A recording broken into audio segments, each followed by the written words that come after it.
त्या ठिकाणी असणार बनकर मानलेले, तर त्या ठिकाणी भीतीला असणार पळू लागलेले, घाबरलेले काही असणार, त्या ठिकाणी असणार या वनाच्या ठिकाणी असणार अत्यंत वाईट अशा प्रकारची अवस्था झाली.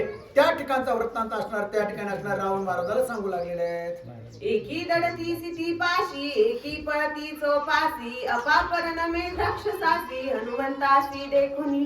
अशा प्रकारचे त्या ठिकाणी घडलेला वृत्तांत एक राक्षसी असणार त्या रावण महाराजाच्या समोर येऊ लागलेले.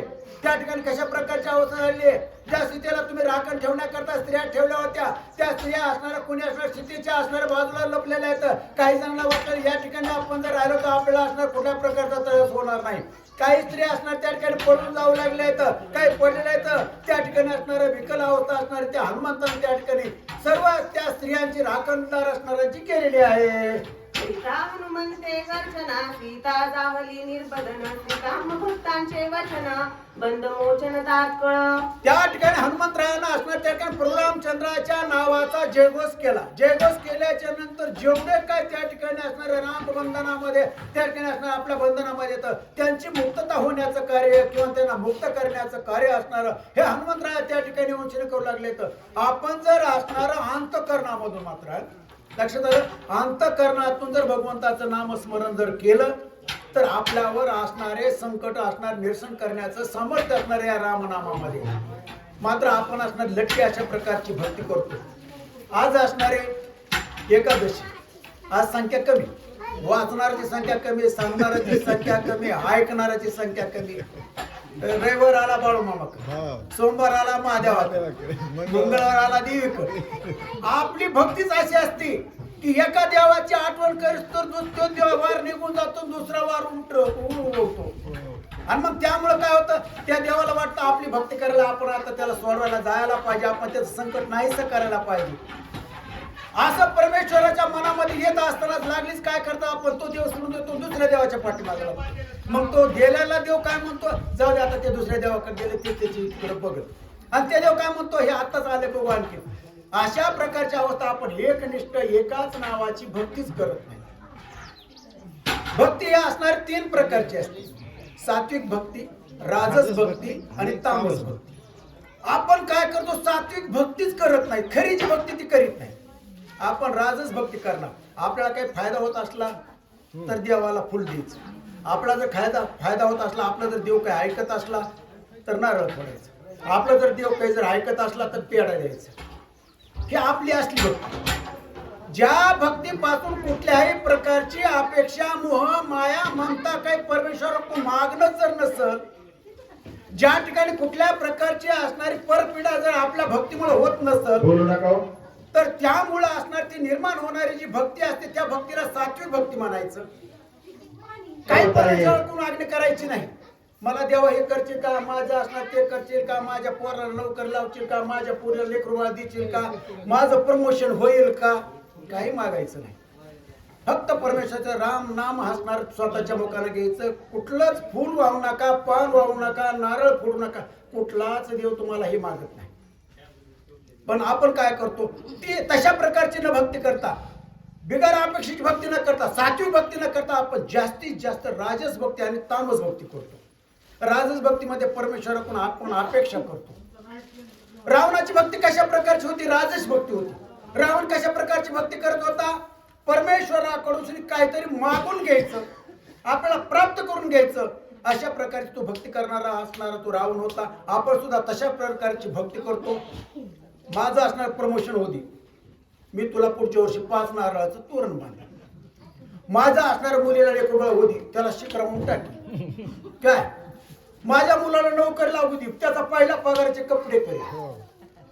ही आपली राजस भक्ती झाली. अपेक्षा द्यावा खुशी. आणि तामस भक्ती, ही तामस भक्ती आपण पाहतो. अंगाला चाबूक हाणून घ्यायचा, अंगात सुया टोचून घ्यायच्या, त्या ठिकाणी असणार एका पायावर उभा राहायचं, त्या ठिकाणी असणार भूत बळी असणार जे आहेत त्याचा असणार बळी द्यायचा. कोंबड काप, बकर काप, त्या ठिकाणी लावर काप, चितर काप, अशा प्रकारचं कार्य करायचं.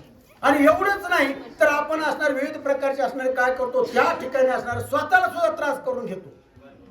हे असणार अशा प्रकारची आपली ही तामस भक्ती. तामस भक्ती म्हणजे काय, त्या ठिकाणी 8-8 दिवस असणार पाणी सुद्धा प्यायचं नाही, ह्या भक्तीला तामस भक्ती म्हणायचं. सात्विक भक्तीच नाही. आणि आजच्या काळामध्ये सात्विक भक्तीचा ऱ्हास झालेला आहे आणि तामस भक्ती आणि राजस भक्तीचा असणार जास्त प्रसार झालेला आहे. लाभ असेल तरच परमेश्वराचं नाव, लाभ नसेल तर नाही.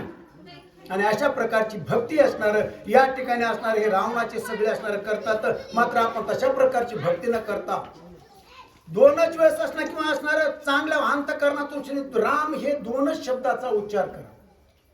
तुम्ही कुठं जाऊ नका, पोथीपुराणाला जाऊ नका, कथेला जाऊ नका, कुठंच जाऊ नका. हे राम नाम मिळवण्याकरता हे सगळं मार्ग येतं. पोथी, कथा, कीर्तन, भजन, पूजन सगळं परमेश्वराच्या प्राप्ती करतात. आणि म्हणूनच आपण हरिपाठ म्हणतो दररोज, पण हरिपाठाचा अर्थ आपल्या सगळ्या डोक्यावरून गेलेला असतो. सगळा एक सुद्धा शब्द आपल्या डोक्यात घुसत नाही. आणि जर हरिपाठाचे शब्द जर आपल्या डोक्यामध्ये जर घुसले जर असते तर पळापळच करायची गरज नव्हती. म्हणूनच आपल्याला त्या प्रत्येक हरिपाठामध्ये मार्गदर्शन केलेले ठाईचं वैसोनी कराय का चित्त आवडे अनंत आळवावा. आपण काय करतो, ठाई बसतो का? ठाई बसल्याच्या नंतर, जागेवर बसल्याच्या नंतर कधी देवाचं नाव घेतो का? आपण फक्त मंदिरात गेल्याच्या नंतर देवाचं नाव घेतो. ठाई बसून देवाचं नावच घेत नाहीत. आणि मग त्या ठिकाणी ठाईच बसून परमेश्वराचं नाव आपण काय करायचंय, ठाईच बसून कराय का चित्त आवडी आनंद आळवावा. आवडी हा शब्द लक्षात घ्या. आवडीनं म्हणजे प्रेमानं, मायेनं, ममतेनं परमेश्वराचं नाव घ्यायला पाहिजे. नाहीतर आपण नाव घेतो राम राम राम राम म्हणत, ती शिळी हान तिकडं राम राम राम राम राम म्हणत खुडखुड कोंबडी आली. ही अशा प्रकारची भक्ती नकोयच. आणि मनुष्याने या भक्तीला असणार ही सात्विक भक्तीच नाही. मनुष्याने आपण एका ठिकाणी बसून तुम्ही काहीच करू नका, देव काहीच मागत नाही असं मला सांगा की ह्या देवानं तुम्हाला समजा तुम्हाला हे मागितलंय, नारळ मागितलंय, एखादं फूल मागितलंय, असं कोणीही सांगू दे. आणि जे सांगतात का मला मागितले ते भक्तच नाही, मुळीच भक्त नाही. देव काही मागतच नाही. आणि जर देव मागत असता तर देवानं असणाऱ्या या असणाऱ्या लॉकडाऊन मध्ये सगळे मंदिर बंद केले तरी देव गपची बसलेले. कुठल्या परमेश्वराचं मंदिर असणार आहे लॉकडाऊन मध्ये, कोरोनामध्ये रिकामं होतं, उघडं होतं. कुठल्या देवाला आंघोळ होती, कुठल्या देवाला असणार पान फुल होतं, कुठल्याच नव्हतं. तरी तुम्हाला परमेश्वर म्हणला का मला पान फुल व्हायला नाहीस मनुष्याने.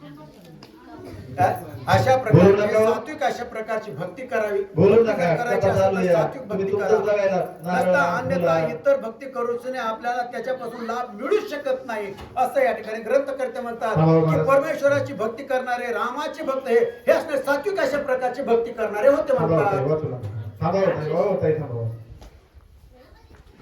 झालं तुमचं बघा, काय राहिलं असलं तर नारळ, फूल, पान, काही लेकरं बाळ मागं पुढं पुढे चुकलं.